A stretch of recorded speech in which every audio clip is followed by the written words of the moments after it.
tardes, bienvenido un día más al canal de Cuaderno de Historia de la Naturopatía. Y vamos a hablar de un tema que nos han sugerido tanto los profesionales colegiados naturópatas como también alumnos del Centro Homologado de Naturopatía que nos ha llegado, que hablemos de un tema interesante que lo hemos comentado ya en vídeos anteriores, que es sobre la primera clasificación de la naturopatía. Es decir, cuando Benedicto lo funda, la ciencia y la profesión, la primera escuela que ya hemos comentado, la asociación, si se va a crear todo un entramado profesional, como todas las profesiones, para seguir avanzando. Y faltaba algo muy concreto, es decir, todas aquellas técnicas que existían, que Benedicto las agrupó, como decía, técnicas de métodos naturales de salud, él las agrupa bajo el término naturopatía.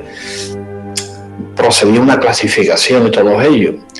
Y la primera clasificación que tenemos de la naturopatía data de 1914. Fijaros la fecha, 1914, prácticamente la segunda decena del siglo XX, es cuando se empieza el proceso de clasificación, lo llamaría el esfuerzo taxonómico para ir dándole cuerpo a la ciencia naturopática. Esta primera clasificación, que fue realizada en 1914 por el naturópata de Nueva Inglaterra, se llama Louis Bloomer, un naturópata que cogió todas las técnicas que había, todos los métodos naturales de salud, y empezó a clasificarlos según unos criterios muy concretos que ahora veremos. Y a efecto de esta clasificación divide Louis Bloomer la naturopatía en tres grandes grupos: naturopatía mecánica, naturopatía material y naturopatía psicológica. Desde este grande apartado va incluyendo las distintas técnicas o métodos naturales de salud. Vamos a ir desarrollando una por una. Es muy interesante porque algunas de ellas clasificaciones crearon su polémica, que Benedicto también tuvo este pequeño problema de que, como existían todas esas técnicas, cada una tenía su forma de enseñarse, su forma de realizarse, sus organizaciones también, algunas de ellas. Entonces eso crea polémica, esa gran agrupación que hizo, el envolvimiento que le llamaba Benedicto Luz. Bueno, pues siguiendo con el tema de hoy, la primera de todas ellas le llamó Louis Bloomer naturopatía mecánica.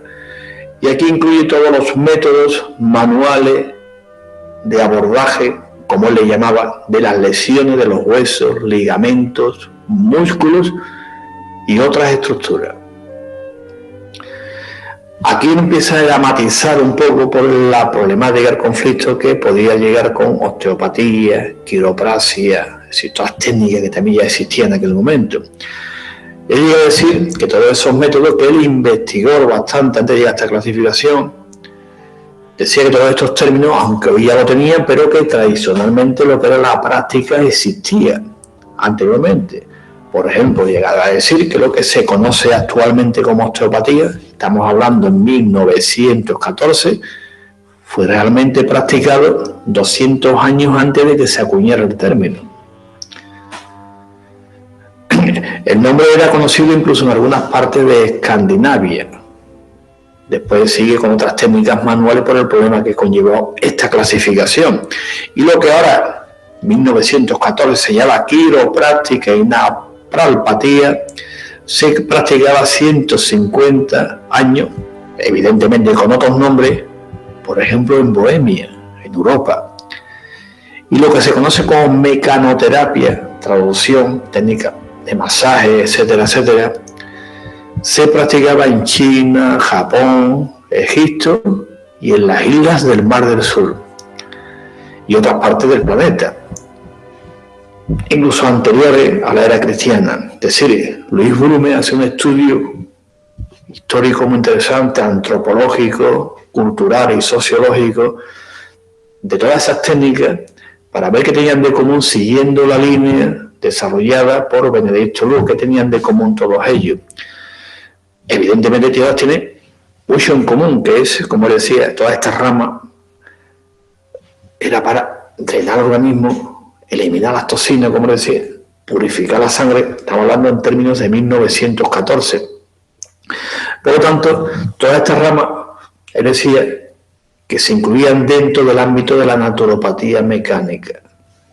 Y no quiere decir que eso se eliminara totalmente, como él planteaba, que ahora resulta de que los osteópatas tenían que pedir permiso a los naturópatas para ejercer. Él lo deja todo muy clarito, cómo se desarrolla el tema y que nadie tiene que pedirle permiso a nadie para el ejercicio. Simplemente que la naturopatía tiene un enfoque, tiene un método, tiene un sistema y lo que hace es ver qué tienen de común todas ellas, darle forma, darle un método y darle un sistema. Por lo tanto, incluye todas estas técnicas dentro de la naturopatía mecánica, argumentando y razonando muy detalladamente el por qué lo hace. Eso es muy interesante.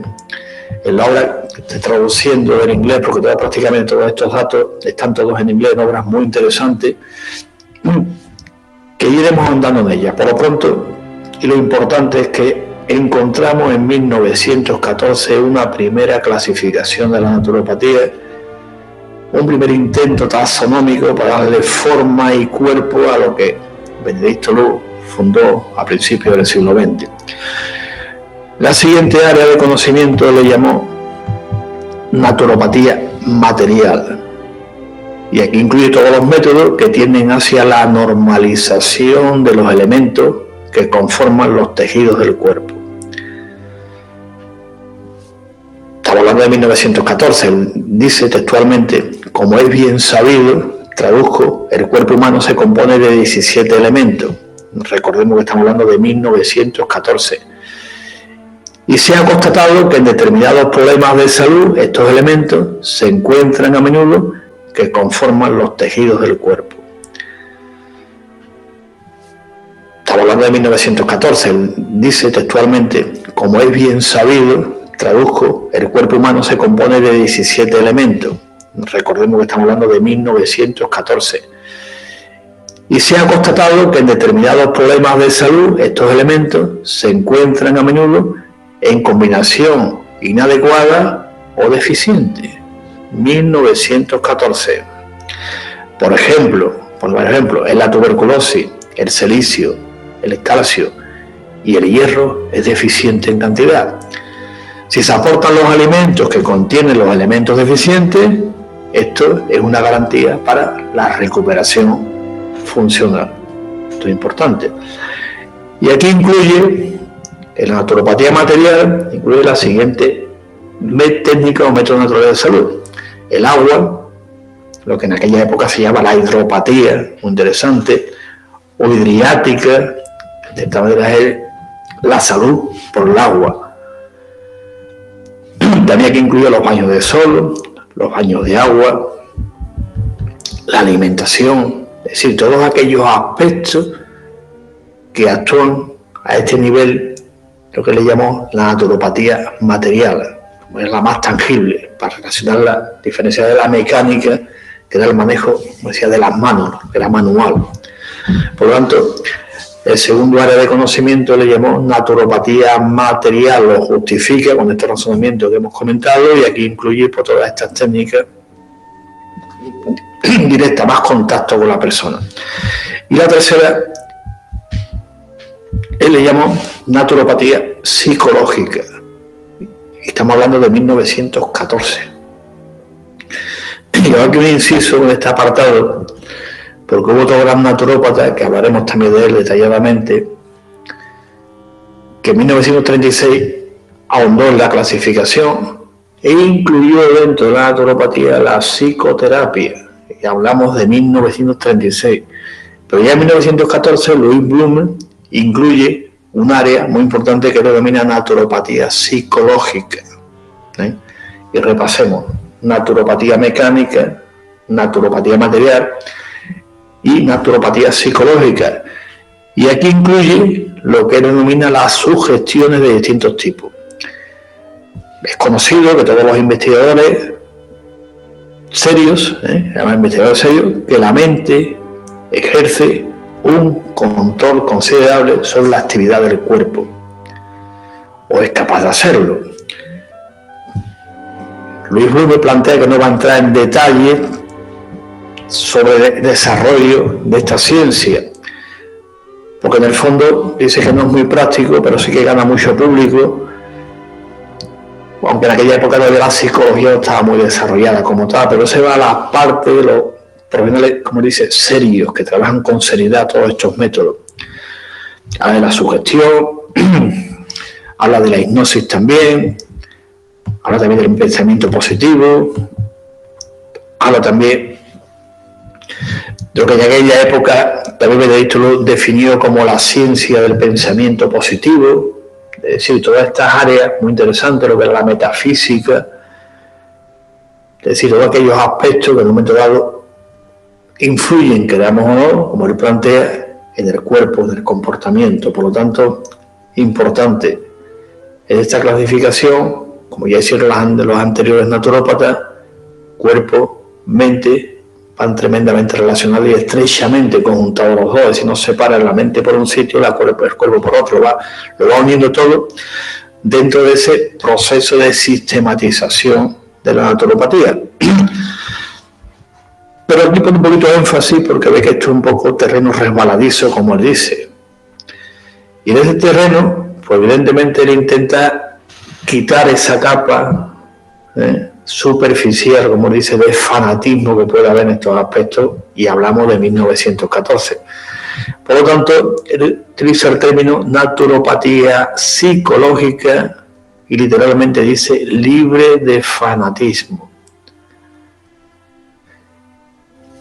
Y pide que si alguno de nuestros puntos de vista, cito, están en contradicción con las del lector, humildemente le pido su indulgencia. ¿A qué punto Louis Blume llega a decir que, bueno, que si alguien no está muy de acuerdo con esto, él pide su indulgencia, porque este es un terreno en aquella época, y todavía también, queramos o no, que se puede pasar un poco esa línea roja de lo que es ciencia, de lo que no puede serlo. Por lo tanto, él lo enfatiza y al final pues dice, y humildemente le pido su indulgencia. Muy interesante el argumento final de Louis Blume cuando clasifica la naturopatía.